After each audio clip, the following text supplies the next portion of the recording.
L'Église catholique romaine. Pendant des siècles, elle a ébloui le monde avec la splendeur de ses rituels et l'opulence de son art et de son architecture.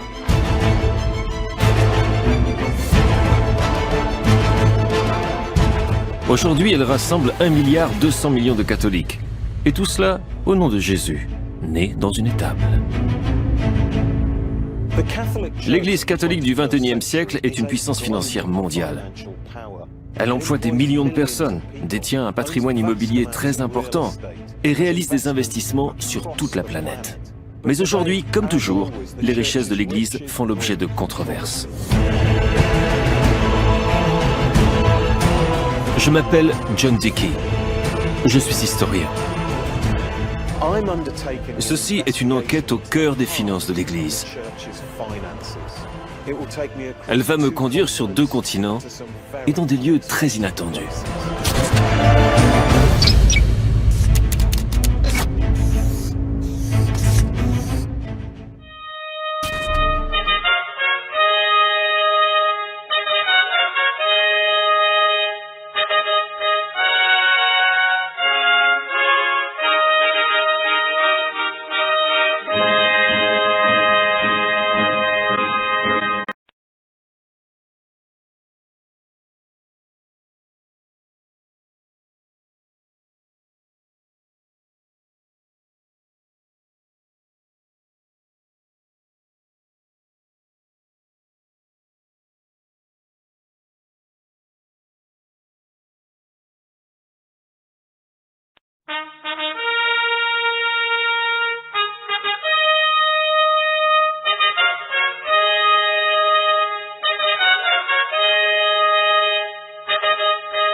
Durant ces dernières années, un flux apparemment incessant de scandales financiers a frappé le cœur de l'Église catholique.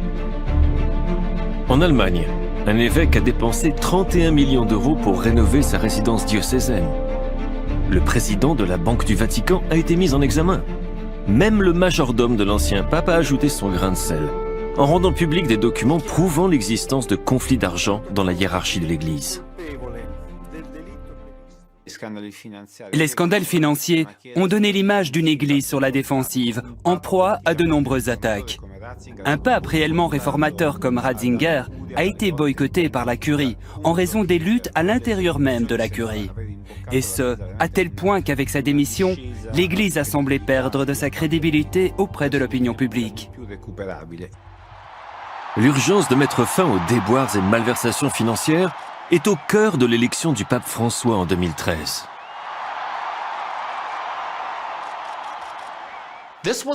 Ce conclave s'est avéré être celui qui était le moins lié à l'establishment de ces 100 dernières années. Il ne s'agissait pas de rejeter l'enseignement de Benoît XVI. Ce qu'il voulait rejeter, c'était la gestion des affaires du Vatican telle qu'elle avait été pratiquée dans les 8 années précédentes. Il n'en pouvait plus de tout cela, et il voulait élire un réformateur, quelqu'un qui pouvait venir à Rome et remettre de l'ordre. Mais le nouveau pape a du pain sur la planche. Des prêtres se servent dans la quête du dimanche. Des évêques investissent dans une chaîne porno. Un empire immobilier est dissimulé. Des accusations de blanchiment d'argent et de corruption s'accumulent. Des victimes d'abus sexuels privées de leur dédommagement. Pourquoi l'Église catholique fait-elle l'objet de scandales incessants? L'Église peut-elle concilier son argent avec sa morale?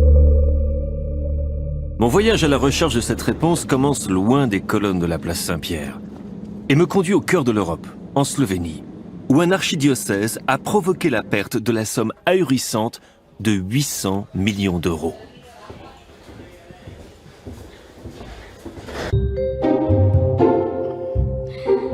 Des corps nus frémissants, des gémissements et des halètements exagérés.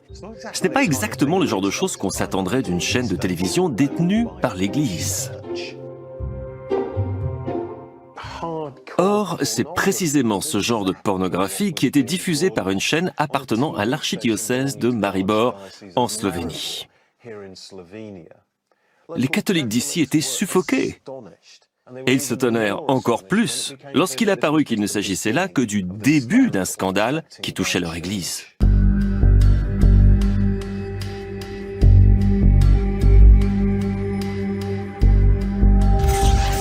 Trois évêques sont destitués de leur poste.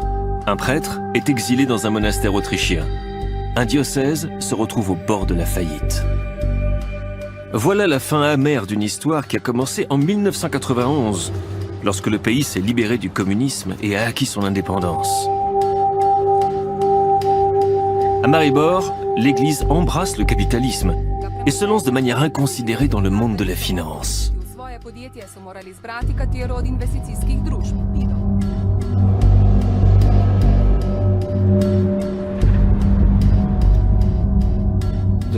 L'église de Maribor s'est lancée dans les affaires il y a 20 ans, à la fin du régime communiste en Slovénie. Les entreprises publiques ont été privatisées et les gens recevaient des certificats qu'ils pouvaient investir en options sur titres. L'église a donc décidé qu'elle devait participer à cette course à la privatisation et a commencé à rassembler ses titres essentiellement à travers ses fidèles. Dans la tentative de regagner l'influence qu'elle avait perdue durant le régime communiste, l'église de Maribor a voulu imiter l'Italie et l'Autriche en créant des écoles catholiques comme celle-ci. Mais pour cela, il leur fallait de l'argent et 60 000 catholiques slovènes ont donc confié leurs titres au diocèse. Certains de ces titres valaient 3 000 €.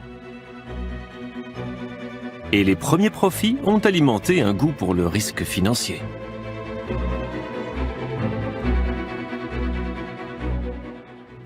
Ils rachètent de grandes sociétés slovènes dans l'industrie chimique, l'industrie du papier et les télécommunications. Ils investissent également à l'étranger, dans de grands projets d'infrastructure ou des projets immobiliers. Tous ces investissements s'avèrent très risqués. L'Église crée deux fonds d'investissement, Zwan 1 et Zwan 2, Cloche 1 et Cloche 2 en français. À travers ces fonds, elle achète un port en Croatie et un abattoir en Argentine, des parts dans les compagnies pétrolières et dans l'industrie du titane. Leur objectif stratégique en termes d'investissement financier, c'était de jouer un rôle important dans le monde des affaires et dans les décisions stratégiques de l'économie slovène. Vous savez ce que l'on dit, les hommes d'argent peuvent acheter les hommes de pouvoir.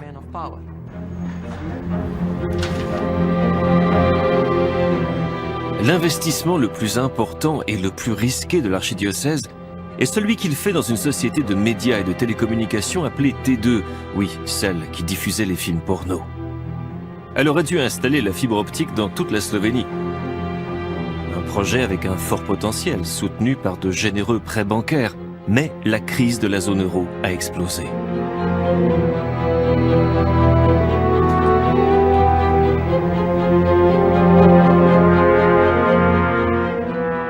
En gros, ils se sont lancés dans des investissements à très long terme, mais financés essentiellement par des emprunts bancaires à court terme. C'est incroyable qu'ils aient obtenu autant de prêts. Lorsque je suis entré dans le conseil de surveillance de la plus grande banque slovène, j'ai eu l'impression que les liens personnels combinés à l'influence politique étaient utilisés pour obtenir des fonds financiers à une très grande échelle. Lorsque la crise financière a explosé, l'apport de fonds dans le système bancaire slovène en provenance du marché étranger s'est complètement tari. Et la faillite était inévitable. L'effondrement de Cloche 1 et Cloche 2 a conduit également l'église de Maribor au bord de la faillite. La personne qui avait mis au point ces stratégies catastrophiques avait très peu de background financier. Il s'agissait du trésorier de l'archidiocèse, Mirko Krasovec, un prêtre. Je pense que l'incompétence d'employés haut placés de l'Église peut expliquer en partie ce qui est arrivé. Il est de la responsabilité de tout investisseur d'engager des experts. Mais quand on engage un expert, cela veut dire que quelqu'un de l'extérieur peut exercer une forme de contrôle sur la société. le holding ou les investissements.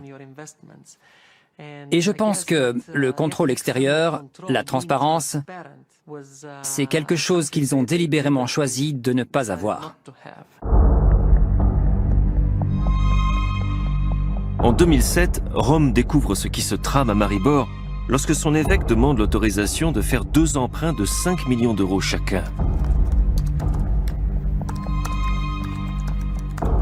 Il faudra 3 ans au pape Benoît XVI pour intervenir, évincer l'évêque et son trésorier et envoyer le père Loïsès Wickel remettre de l'ordre.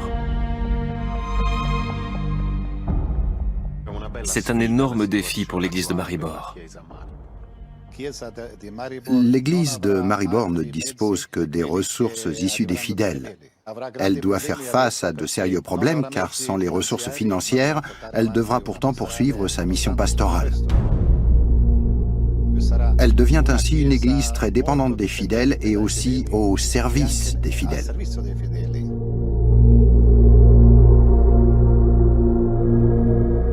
La crise de Maribor a été provoquée par plusieurs éléments. Incompétence, naïveté, manque de contrôle, peur de la transparence, une promiscuité malsaine avec le pouvoir financier et politique. Et bien sûr, une bonne dose d'avidité. Mais la Slovénie n'est pas le seul pays où l'Église est assaillie par ce genre de problème.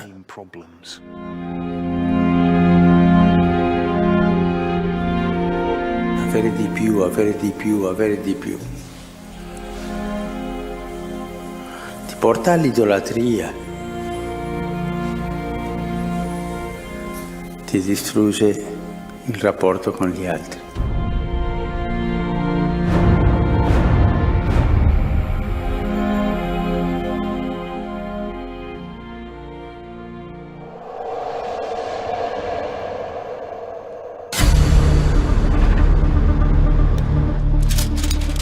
Lorsqu'on parle d'argent, il n'y a guère d'exemple qui ait procuré davantage de soucis à l'Église que l'affaire de l'IOR, la Banque du Vatican. L'arrestation d'un prêtre en juin 2013 souligne les anomalies d'une institution qui a souvent fait l'objet de fortes critiques. Depuis sa création, en 1942, la Banque du Vatican a servi de banque offshore en plein cœur de Rome. Cet épisode n'est que le dernier exemple de son accointance avec des criminels et des hommes d'affaires douteux. L'homme qui se trouve au centre de cette dernière affaire est un prêtre, appelé Nunzio Scarano. Ici, il est connu sous le nom de Monseigneur 500 €. C'est ici que vit le père Scarano, Salerne, situé à 50 km au sud de Naples. Angela Cappetta a couvert l'histoire depuis le premier jour. Pourquoi l'appelle-t-on Monseigneur 500 €? Si Scarano est appelé Monseigneur 500 €, c'est parce qu'il avait l'habitude d'utiliser des billets de 500 €. Ce prêtre de 61 ans, ancien employé de banque, s'est mis à travailler dans l'administration vaticane après son entrée dans les ordres. Il aime fréquenter les gens riches et célèbres. En juin 2013, il est arrêté pour avoir tenté de passer 20 millions d'euros en Suisse sur un jet privé. En janvier 2014, le père Scarano est à nouveau inculpé, mais cette fois pour avoir blanchi de l'argent à travers ses comptes auprès de la Banque du Vatican. Comment démarrent les enquêtes? Tout a commencé avec un vol dénoncé par Monseigneur 500 € à l'intérieur de son habitation, où il avait des tableaux d'une valeur considérable. Un Chagall, un moule du crucifix de Bernini, le tout pour une valeur estimée entre 5 à 6 millions d'euros. Or, Monseigneur 500 € n'est pas issu d'une famille riche. Il ne gagnait environ que 3 000 € par mois pour son travail de comptable au Vatican. Les enquêteurs commencent donc à penser que quelque chose cloche. Abbiamo praticamente evidenziato che ci sono una serie di società fantasma, alcune delle quali ghost perché sconosciute, altre praticamente che sono società facenti riferimento a paradisi fiscali, quindi non tracciabili dal punto di vista giuridico, una serie di versamenti periodici che assolutamente non possono essere considerati come donazioni e che vengono mascherati come donazioni, il tutto per un importo pari a circa 6,5 milioni di euro.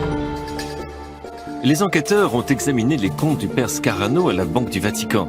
Dans l'un d'entre eux, appelé « Fonds pour les personnes âgées », ils ont découvert des millions d'euros, provenant de prétendues donations entre 2003 et 2013.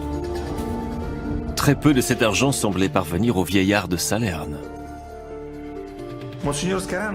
Monseigneur Scarano reçoit beaucoup d'argent, des millions d'euros de la part d'une famille d'armateurs, les D'Amico, originaires de la même ville que lui, Salerno. C'est un fait. L'autre fait est que les D'Amico gèrent un empire qui a des sociétés un peu partout dans le monde et que certaines sommes, même une grande partie de cet argent qui va à Scarano, provient de sociétés offshore. Et on a voulu faire transiter cet argent par l'IOR, qui justement permet de faire entrer de l'argent, sans qu'il y ait trace de sa provenance, en Italie ou de toute façon dans le système bancaire européen. Très simplement, voici comment on pourrait blanchir son argent à travers la Banque du Vatican. D'abord, trouver un ami qui a le droit d'ouvrir un compte dans cette banque.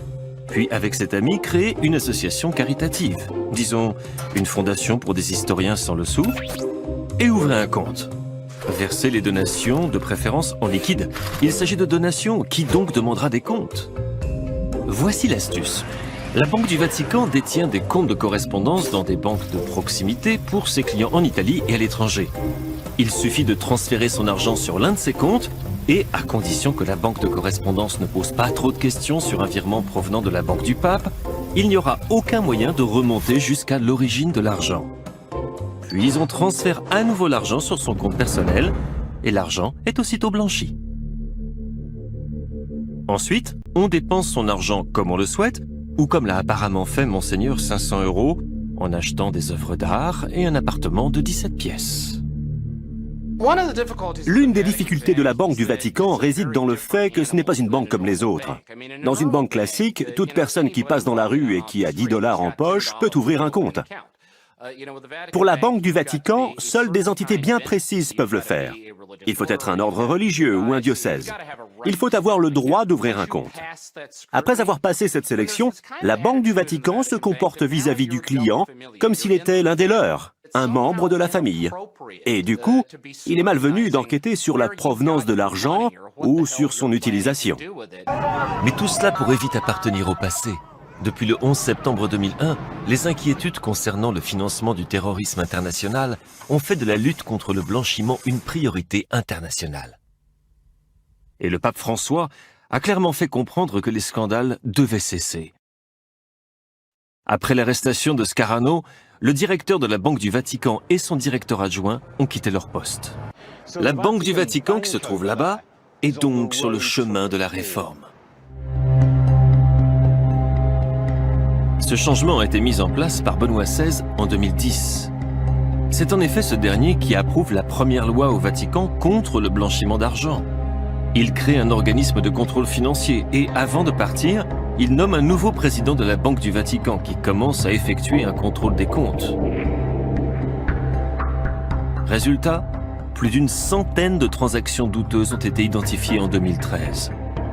Et un questionnaire très particulier a été envoyé aux titulaires des comptes. Ce que veut savoir la Banque du Vatican, c'est d'où vient l'argent. Et ce n'est pas une tâche facile. Il y a des personnes qui sont depuis longtemps au Vatican, y compris des cardinaux, qui se sont sentis profondément offensés par la volonté de la part de la banque de savoir d'où venait leur argent et ce qu'ils en faisaient.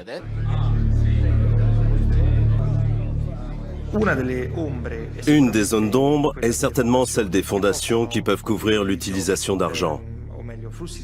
Au mieux encore, des mouvements d'argent sans lien avec leur but institutionnel. Ou même des fondations qui, en réalité, sont factices. Mais le pape François semble résolu. Il nomme un nouveau chef du comité de contrôle financier et forme une commission pour réformer les institutions financières du Vatican. Ah, et il remplace tous, sauf un, les cardinaux qui siégeaient au conseil d'administration de la Banque du Vatican. Depuis l'arrivée du pape François, on a la sensation que les réformes se sont accélérées. La Banque du Vatican a créé un site internet où elle a publié son bilan annuel comme n'importe quel autre institut financier. C'est la première fois que l'on voit vraiment les chiffres, que l'on voit vraiment où va l'argent.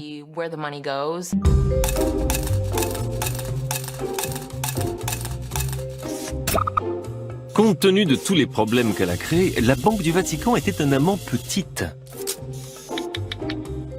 Elle compte environ 19 000 clients, pour le compte desquels elle gère un capital de 6 milliards d'euros. En 2012, elle a généré un profit de 86 millions d'euros. Mais ce qu'elle fait avec cet argent révèle l'importance que la banque revêt pour le budget du Saint-Siège. En 2012, la banque a donné à sa sainteté 55 millions d'euros. De quoi couvrir 20% du budget de la curie romaine. En quelque sorte, nous pouvons dire que les contributions de la Banque du Vatican permettent au Vatican de gérer ses affaires et son administration.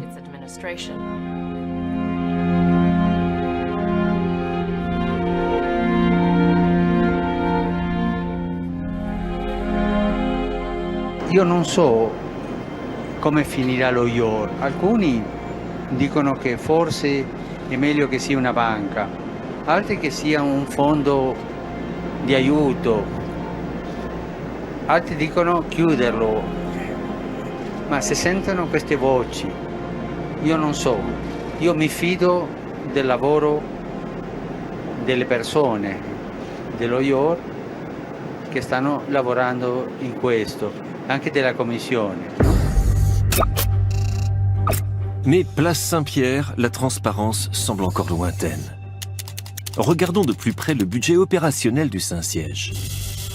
En 2012, le bilan annonce un revenu d'environ 250 millions d'euros et des dépenses pour environ 248 millions d'euros, avec un profit net d'environ 2 millions. Mais ces chiffres ne disent pas tout sur les biens détenus par le Vatican.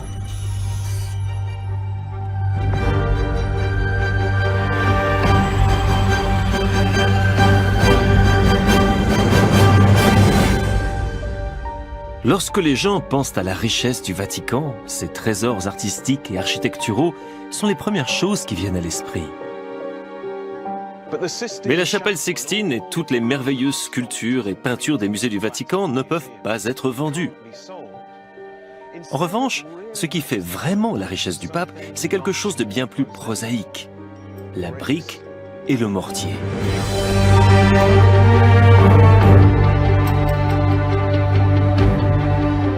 Avec plus de 220 000 paroisses à travers le monde, l'Église catholique a évidemment beaucoup de terres consacrées. Mais ce n'est que le début. Le pape pourrait bien être un des plus grands propriétaires de biens immobiliers au monde.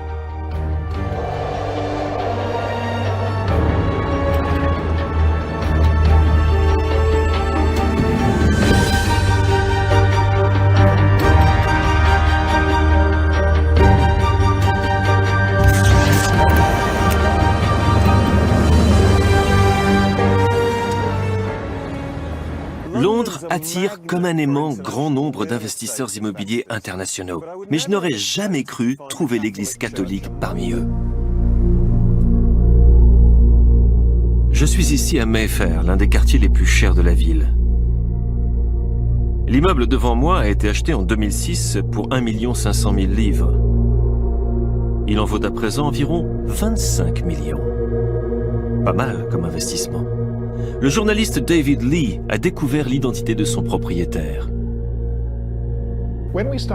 Quand nous avons commencé à enquêter, nous avons découvert à notre grande surprise qu'à travers un réseau de compagnies, le Vatican avait à Londres des propriétés valant plusieurs millions de livres. Quelle piste avez-vous suivi alors entre ces propriétés et le Vatican?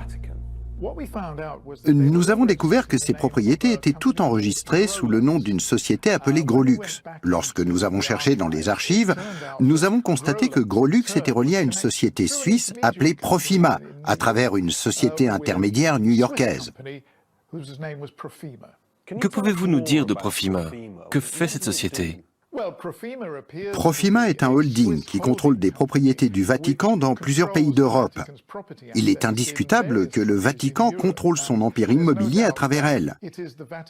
Ce qui nous a surpris, c'est pourquoi le Vatican se donne autant de mal pour apparemment cacher qu'il est le propriétaire de cet empire immobilier.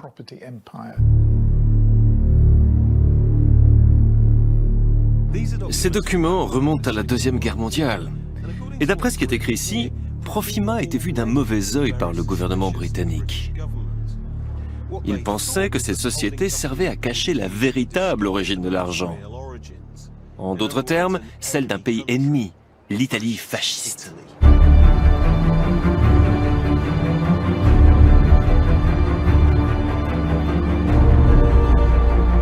Voici l'homme qui a permis à la papauté de devenir une institution financière globale. Benito Mussolini. Depuis la chute de l'Empire romain jusqu'en 1870, le pape règne sur l'Italie centrale. Mais après l'unification du pays, il perd tous ses territoires. En 1929, avec les accords de Latran, le Duce dédommage le Vatican pour les territoires perdus en versant une grosse somme au pape, l'équivalent de 1,5 milliard d'euros d'aujourd'hui. D'après l'historien John Pollard, c'est le tournant décisif pour les finances du Vatican. Alors, qu'est-ce que les accords de Latran ont apporté à Mussolini et qu'a obtenu la papauté? Mussolini a obtenu beaucoup de choses. Il a obtenu la reconnaissance de l'Italie de la part du Vatican, ce qui signifie qu'à partir de ce moment-là, il n'y a plus de réelle opposition catholique au régime fasciste. Cela confère à l'Italie fasciste un grand prestige dans le monde.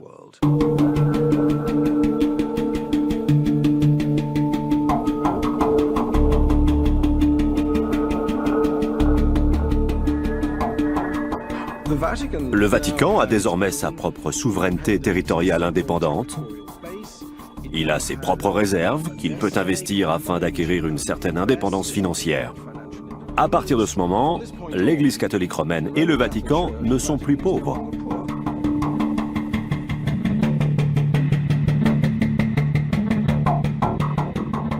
Le Vatican a eu par ailleurs la chance de trouver quelqu'un, Bernardino Nogara, un banquier milanais qui était un brillant investisseur. Il développe une stratégie fondée sur des portefeuilles très importants et très diversifiés, investissant dans l'or, les devises et enfin dans les biens immobiliers.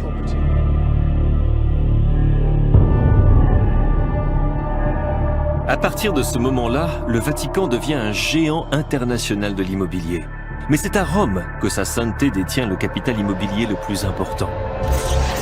Maurizio Turco est le premier à essayer de le chiffrer. Un travail qui aurait mis à dure épreuve la patience de Job. Naïvement, nous avons cru qu'il suffisait de demander le code attribué aux organismes ecclésiastiques pour avoir accès à la liste des biens immobiliers. Il n'en a pas été ainsi.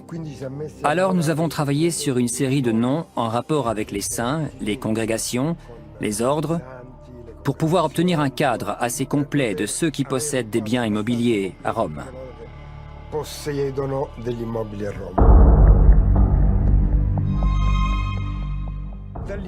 À partir de là, nous avons réussi à identifier 24 000 biens immobiliers entre terrains et immeubles dans la ville de Rome.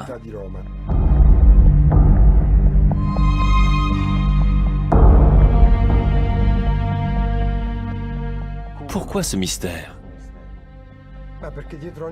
Parce que pour chaque bien immobilier, on doit payer une taxe.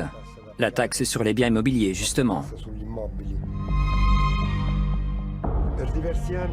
Pendant plusieurs années, les biens immobiliers appartenant à des organismes ecclésiastiques ont été exonérés d'impôts.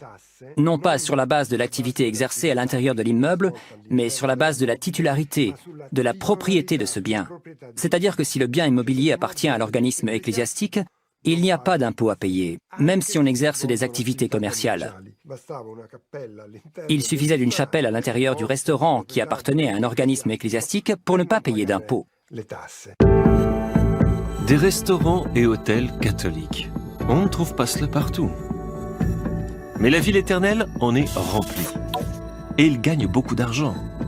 Un séjour dans un bon hôtel catholique peut coûter jusqu'à 600 € la nuit. À Rome et dans ses environs, l'église offre une capacité de 10 000 lits. Allant des simples bed and breakfast au palace 5 étoiles. Et cela produit un revenu de 700 millions d'euros par an.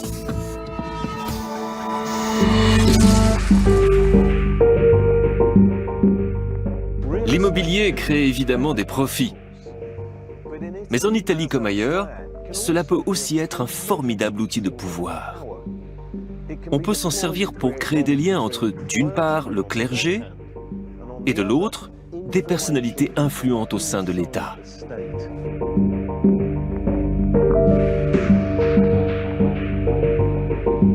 Prenons l'exemple de la Congrégation pour l'évangélisation des peuples, connue sous le nom de Propaganda Fidei. Créée en 1622, elle est le puissant bras évangélique de l'Église catholique. Rien qu'autour de Rome, elle détient plus de 1100 propriétés. La grande force de Propaganda Fidei découle de l'immense patrimoine immobilier. Rien qu'en Italie, le patrimoine immobilier vaut environ 10 milliards d'euros. C'est l'estimation qu'on en fait.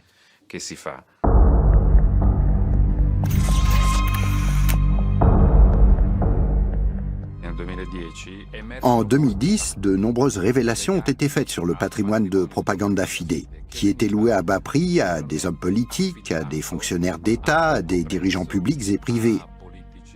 C'est une monnaie d'échange. Et la vente à prix cassé d'un immeuble de Propaganda Fidei a attiré l'attention des enquêteurs. Ils ont alors découvert l'implication d'un des ministres du gouvernement Berlusconi. L'enquête a été menée par le procureur Sergio Sottani. Propaganda Fidei, propriétaire de ce palais, avait vendu ce bâtiment à une société dont le représentant légal était le fils du ministre des Infrastructures de l'époque, Lunardi. Le contrat prévoyait une contrepartie pour l'achat de ce bien immobilier d'environ 3 millions d'euros. Mais selon l'architecte, la valeur de ce bâtiment était bien plus grande, au moins 7 ou 8 millions d'euros. À la suite de cela, un document qui faisait référence à un financement de Propaganda Fidei pour la réalisation d'un musée parvint au parquet de Pérouse. Il y avait eu une intervention indirecte du ministre de procéder en urgence à l'allocation d'une subvention en faveur de Propaganda Fidei. Nous ne saurons jamais si le ministre était corrompu ou non. Le Parlement italien n'a pas autorisé les magistrats à poursuivre leur enquête, et le cas a été classé. Cette affaire est tombée sous le coup de la prescription, ce qui signifie qu'aucune enquête n'a été faite.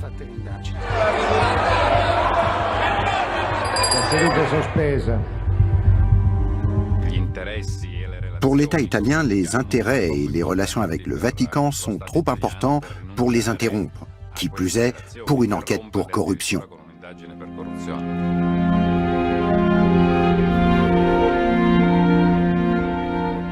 Giuda ha incominciato da peccatore avaro e finito nella corruzione. Quanto male fanno i corrotti nelle comunità cristiane. Peccatori sì, corrotti no.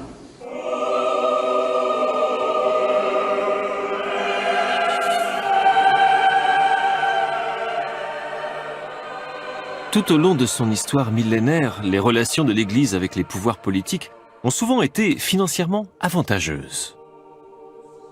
Cela a commencé avec le premier empereur chrétien de la Rome antique, Constantin. L'Empire invente une solution extraordinaire pour manifester son soutien au christianisme, avec l'exonération des taxes par exemple. Et là, on instille l'idée que si l'Église reçoit de l'argent de l'État, que ce soit peu ou beaucoup, c'est une bonne chose. Car c'est une garantie matérielle et pratique du fait qu'il existe un lien de respect. Et la peur d'être hors de cette zone de respect a été parfois cher payée. Les relations mouvementées de l'Église avec l'argent ont déjà eu des effets dramatiques sur le christianisme. Au début du XVIe siècle, le pape Léon X a décidé d'accorder une sorte de ticket de première classe pour le paradis aux pécheurs qui l'aideraient à payer les traites pour la construction de la basilique Saint-Pierre. C'est précisément ce commerce des indulgences, comme on l'a appelé, qui a enragé Martin Luther et qui a débouché sur la naissance du protestantisme.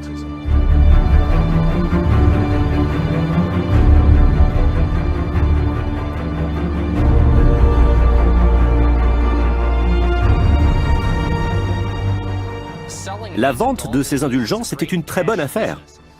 En fait, le premier slogan de l'histoire fut conçu précisément pour promouvoir la vente des indulgences. C'est le prêtre dominicain Johann Tetzel qui, au XVe siècle, allait parmi les gens en disant « Sitôt que sonne votre bol, du feu brûlant, l'âme s'envole ». Et cela lui permit de collecter beaucoup d'argent. Je pense que quelque part au fond de la psychologie catholique, il y a cette idée que l'une des manières de se mettre en règle avec Dieu consiste à soutenir son Église.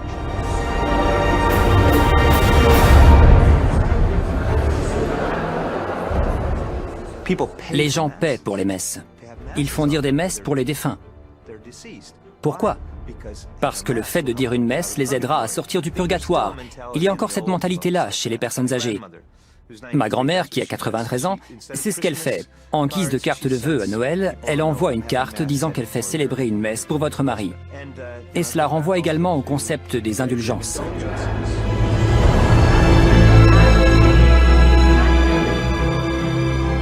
La quête du dimanche est une tradition aussi ancienne que le christianisme lui-même. Il s'agit également d'un moment vital pour les coffres de l'Église.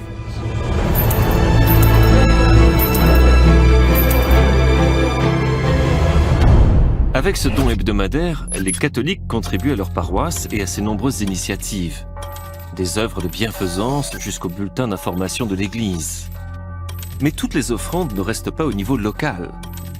Les paroisses en versent une partie à leur évêque, lequel verse à son tour et à sa discrétion une contribution au pape. En 2012, les évêques ont envoyé place Saint-Pierre l'équivalent de 26 millions d'euros.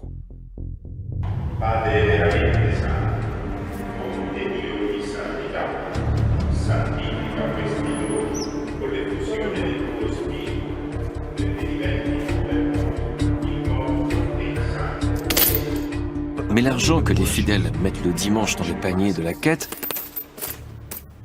ne va pas toujours là où il devrait aller.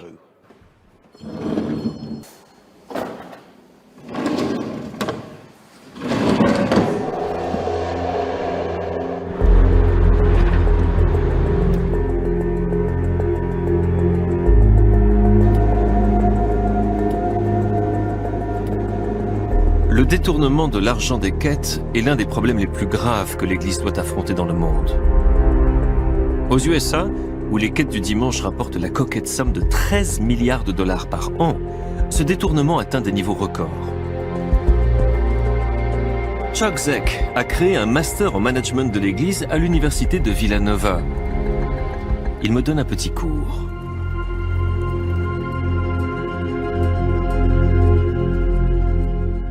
Comment expliquez-vous les détournements de fonds? Les détournements de fonds ont lieu lorsque l'opportunité s'additionne aux besoins. 21% des diocèses nous disent qu'ils ne contrôlent jamais leur paroisse. Il existe des paroisses où c'est la même personne qui compte l'argent de la quête le dimanche, qui le dépose, qui établit les chèques et qui remplit le livre comptable. Elle gère chacune des étapes. Il y a quelques années de cela, avec l'un de mes collègues, nous avons découvert que 85% des diocèses avaient fait l'objet de détournements de fonds dans les années récentes. 85%, c'est absolument systématique. Eh oui, ça l'est. Par exemple, Kevin Gray, un prêtre du Connecticut, a volé plus d'1 million de dollars pour payer des gigolos et mener une vie de luxe. Anita Collins, une employée de l'archidiocèse de New York, a été inculpée pour avoir volé 1 million de dollars, qu'elle a dépensé entre autres pour s'acheter des poupées de collection. Le père Rodney Rhodes de la Virginie a été condamné à 63 mois de prison pour avoir volé 600 000 $. Il avait une femme et 3 enfants.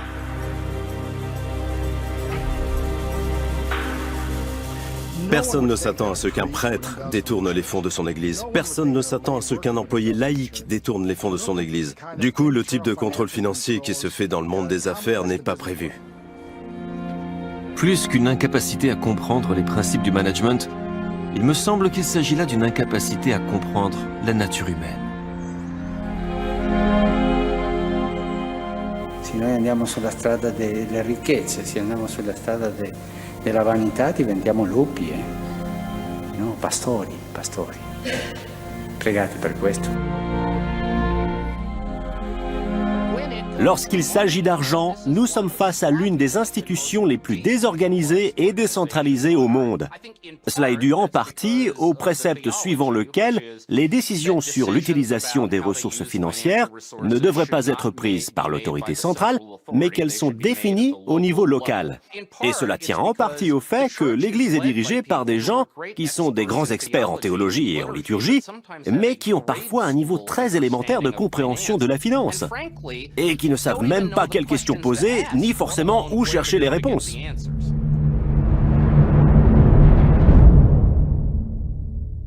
Mais l'envers de tout cela, c'est que ça ouvre évidemment la porte à des procédés douteux et à la possibilité d'une véritable corruption.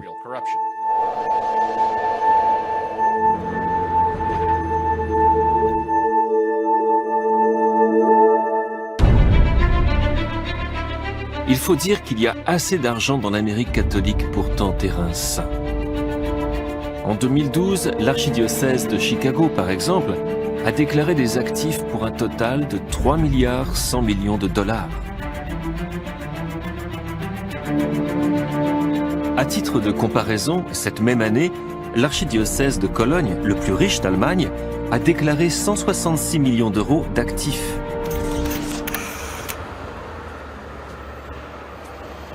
En réalité, l'argent de l'Église catholique aux États-Unis se trouve dans ce que l'on appelle l'Église hors de l'Église, à savoir dans toutes les entreprises qui sont catholiques, mais qui ne sont pas sous le contrôle direct des évêques. Il y a 56 réseaux médicaux catholiques aux États-Unis qui dépensent près de 100 milliards de $. Il existe 251 universités catholiques, les 10 premières dépensent à elles seules plus de 6 milliards de $. Dans ce pays essentiellement protestant, le dollar catholique est une force importante. D'après nos estimations, le poids financier de l'Église aux USA atteint les 170 milliards de $ par an.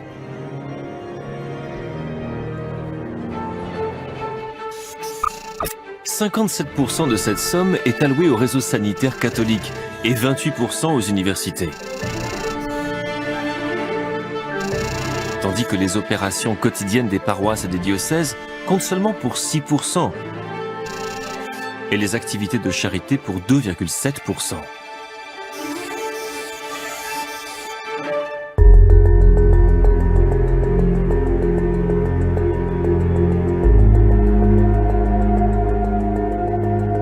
Si l'Église catholique était une entreprise, elle compterait parmi les 20 premières aux USA, tout là-haut, avec des sociétés comme General Motors et Apple. Pour être honnête, je pense que c'est là une des raisons pour lesquelles ces dernières années, le Vatican s'est beaucoup dépensé afin que l'Église catholique américaine ne perde pas le contrôle de ses affaires. Parce que si cela arrivait, cela lui ferait perdre non seulement 70 millions de catholiques, mais également une quantité énorme de ressources financières qui dépassent largement l'argent contrôlé par le Vatican. Mais l'Église catholique aux USA est bien partie en vrille lorsque le plus grand scandale de son histoire a explosé. La dissimulation des abus sexuels perpétrés par des prêtres sur des milliers d'enfants à travers le pays.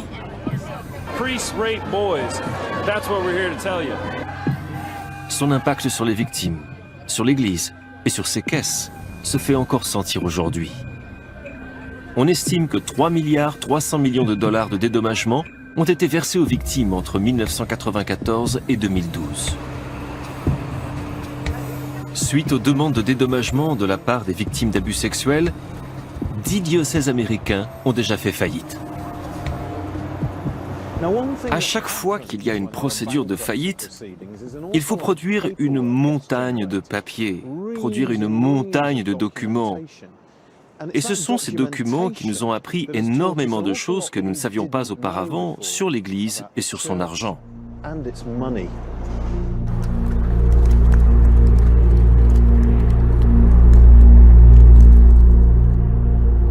Patrick est un ancien prêtre qui a un point de vue unique sur la manière dont l'Église a géré cette crise.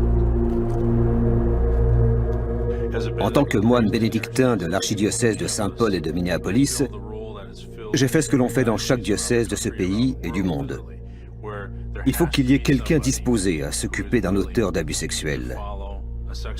Lorsque cette personne est mise à l'écart, juste avant n'importe quel type de révélation publique, il faut que quelqu'un prenne les devants et aille calmer les esprits pour résoudre le problème.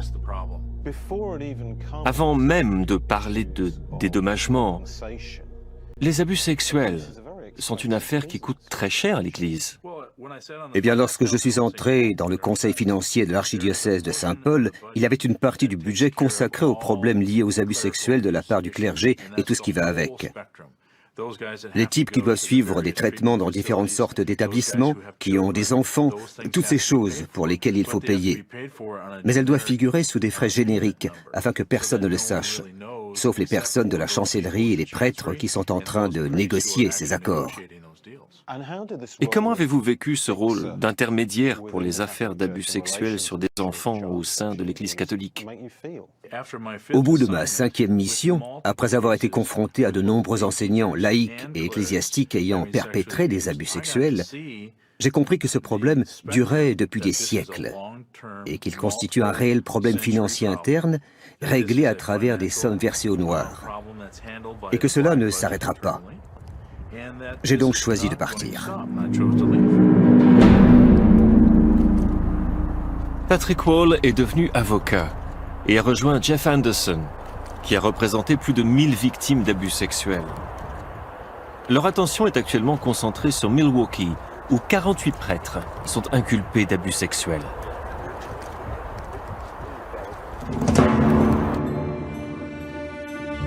Mais le scandale est devenu financier, et les avocats ont surtout un homme en ligne de mire.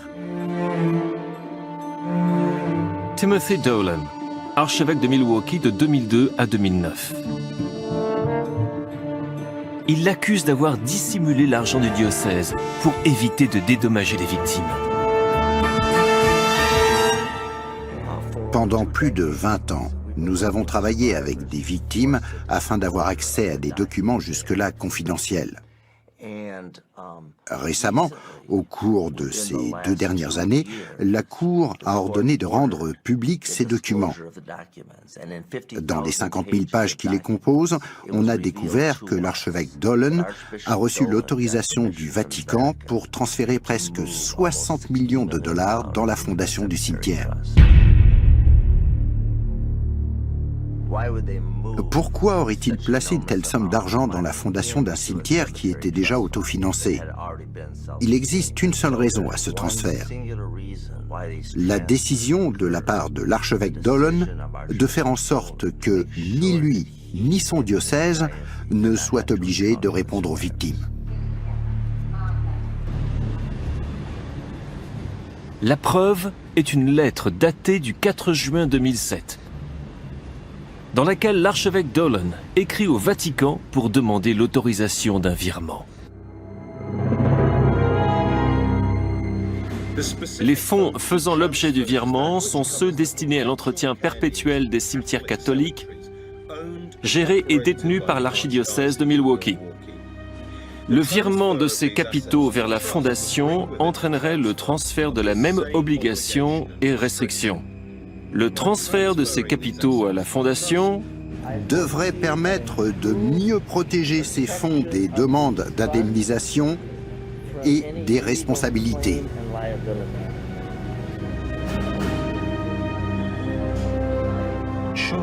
L'Église, qui fait beaucoup de bien à la communauté, a sans aucun doute le droit de protéger son capital.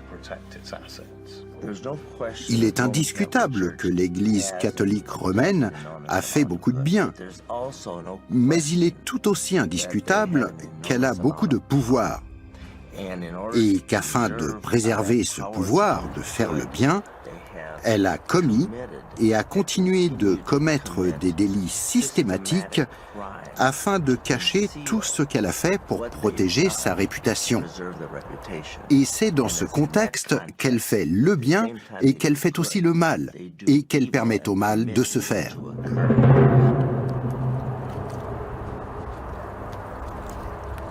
This is the hat I want to put on the Empire State Building and the home plate at Yankee Stadium and the Statue of Liberty. L'archevêque Timothy Dolan est à présent cardinal Dolan de New York, l'un des diocèses les plus riches des USA. Il a nié avec véhémence toute accusation.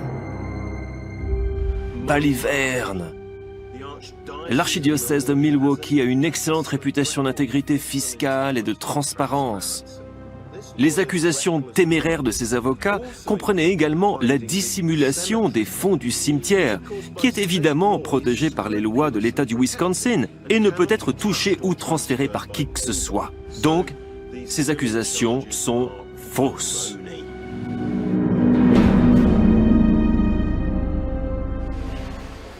À Milwaukee, les blessures sont encore ouvertes et douloureuses. Ravi de vous rencontrer. Comment allez-vous? Bienvenue à Milwaukee. Peter Isley a subi les abus sexuels d'un prêtre pendant 2 ans lorsqu'il était enfant. Ils ont dépensé des millions de dollars, non seulement pour couvrir leurs crimes, mais aussi pour être sûrs que les victimes ne recevraient aucun soutien et aucun dédommagement pour ce qu'ils ont subi. 11 millions de dollars ont été dépensés rien qu'un avocat. Prenez le cas typique d'un prêtre auteur d'abus sexuels. Disons qu'il a exercé son ministère pendant 25 ans et disons que les abus sur les enfants ont été découverts au début de son ministère. Combien pensez-vous qu'il faut d'argent pour maintenir le salaire de ce prêtre, pour couvrir tous ses frais d'avocat, pour couvrir tout ce qu'il a fait? Disons que cela coûte, en restant prudent, 1 million de dollars. Lorsqu'un évêque, comme Dolan ou quelqu'un d'autre, nous dit que ce qui compte dans l'Église, c'est la charité, et qu'on ne peut continuer à exercer cette charité en raison des poursuites judiciaires. Évidemment, si on est prêt à dépenser 1 million de dollars ou plus pour l'auteur d'abus sexuels parce qu'il s'agit d'un prêtre et qu'on gaspille tant d'argent pour lui, ce n'est évidemment plus de charité qu'il s'agit, non?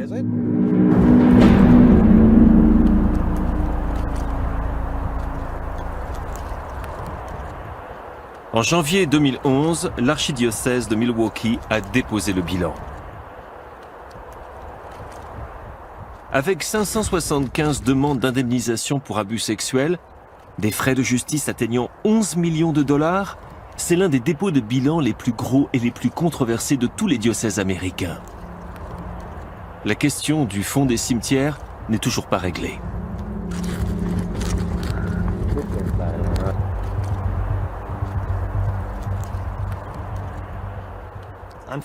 Malheureusement, l'Église a la responsabilité de sauvegarder ce qu'elle a. Et les évêques font tout ce qu'ils peuvent pour préserver ces fonds. Ils sont même allés jusqu'à ne pas assumer la responsabilité des actions de leurs prêtres. Le problème devient encore plus grave si l'on pense qu'aucun évêque n'a fait l'objet de sanctions par le Saint-Siège pour la gestion de la crise liée aux abus sexuels ou la mauvaise gestion des fonds.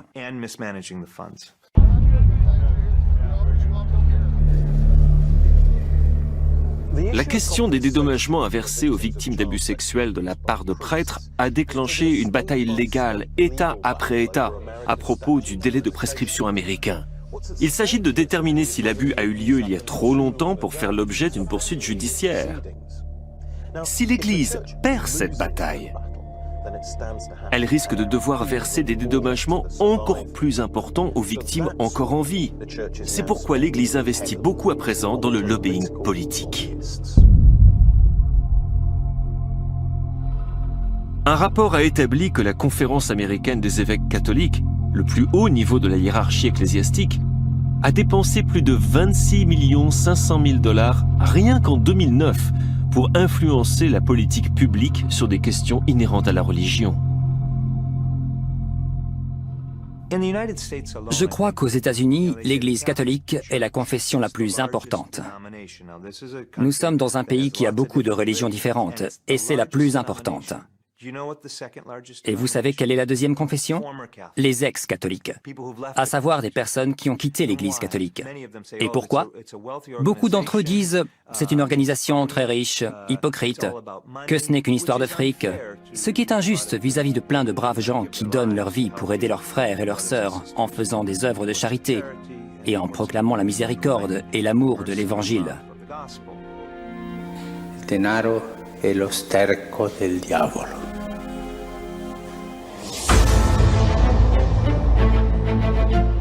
Faire le bien, aimer son prochain, s'occuper des pauvres.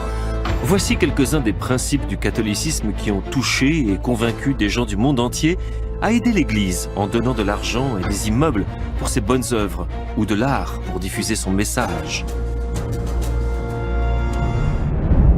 Partout où je suis allé, j'ai vu une Église qui est profondément mal à l'aise face aux dangers et aux responsabilités qui découlent inévitablement de la gestion d'un patrimoine. La réponse du pape François est de relancer la vision exaltante d'une Église pauvre. Mais qu'est-ce que cela veut vraiment dire? Le Ghanéen Peter Turkson, l'un des cardinaux les plus influents au sein du Vatican, a son interprétation. Pensez-vous que dans ses avertissements concernant l'argent, la corruption, etc., le pape adresse aussi un message à l'Église elle-même? Oui, le message s'adresse aussi aux personnes qui font partie de l'Église.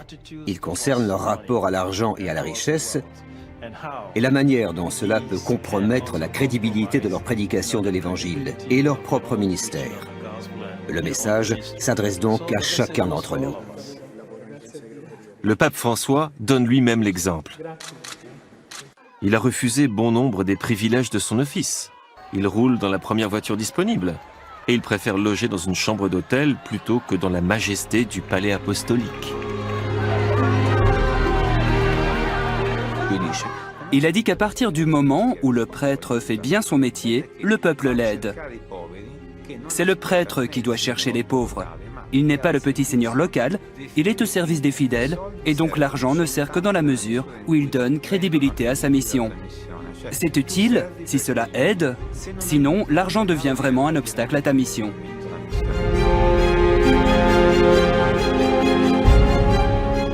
Le pape François est parfaitement conscient du fait que certains symboles du pouvoir de l'Église catholique éloignent les gens.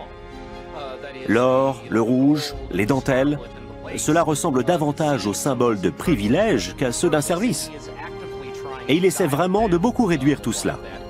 Cela semble fonctionner. Récemment, dans un restaurant romain, je suis tombé sur un très vieux cardinal, une de ces personnes qui est à la tête de l'emploi. Mais maintenant, il s'habille très simplement. Lorsque je lui ai demandé, en plaisantant, ce qu'il se passait, il m'a répondu « Il faut que vous compreniez qu'avec ce pape, la simplicité, c'est le nouveau chic. » La pression en faveur d'un changement au sein de l'Église catholique est très forte. Les scandales successifs ont terni sa réputation, affaibli son autorité et sali son message.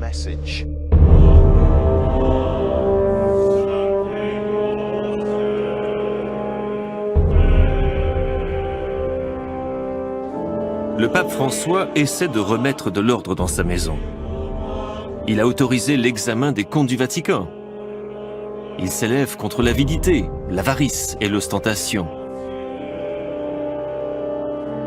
Mais son chemin pourrait être difficile.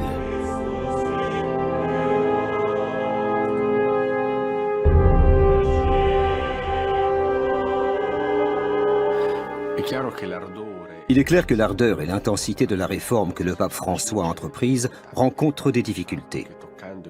En remettant des équilibres en question et des concentrations de pouvoir, bien sûr, il se fait des amis, mais parfois aussi des ennemis. Et la papauté n'est pas complètement insensible au climat dans lequel elle évolue. Si ces réformes ont lieu, le pape aura besoin d'être soutenu. Il n'est pas évident qu'il bénéficie actuellement d'un véritable soutien.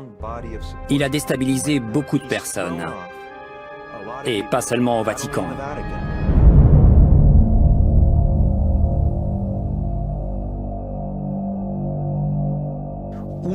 Un des principaux magistrats anti-mafia italiens, Gratteri, a reconnu que le pape François risque sa vie car les clans de la mafia qui étaient habitués à recycler l'argent à travers l'IOR ne peuvent plus le faire. La transparence, la glasnost du pape les rendent nerveux car ils ont perdu un extraordinaire moyen de blanchir leur argent provenant de la drogue et des trafics ilicites. Donc on pourrait craindre un attentat sur le pape François.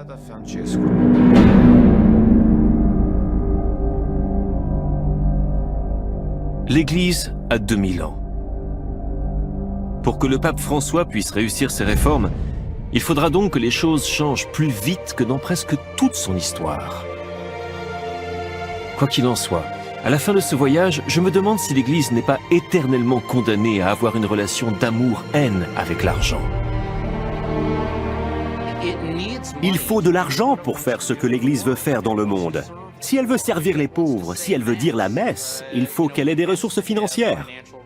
L'Église doit donc trouver les ressources de manière responsable, et elle devra les gérer de façon transparente. Dans le même temps, elle devra exprimer clairement son amour pour les pauvres. C'est un équilibre difficile à trouver, même dans ses meilleurs jours. Et la vérité, c'est que l'Église n'est pas toujours dans ses meilleurs jours. Du point de vue des relations publiques, la promotion d'une église pauvre s'avère être une stratégie terriblement efficace, si l'on en juge par les foules attirées par le pape François. Mais réforme est un de ces mots comme amour et espoir qui font l'unanimité. Ce qui est difficile, c'est de les mettre en pratique. Tout populaire qu'il soit, si le pape François n'arrive pas à régler les controverses liées à l'argent, presque rien d'autre n'aura d'importance dans sa papauté.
Jésus-Christ TV,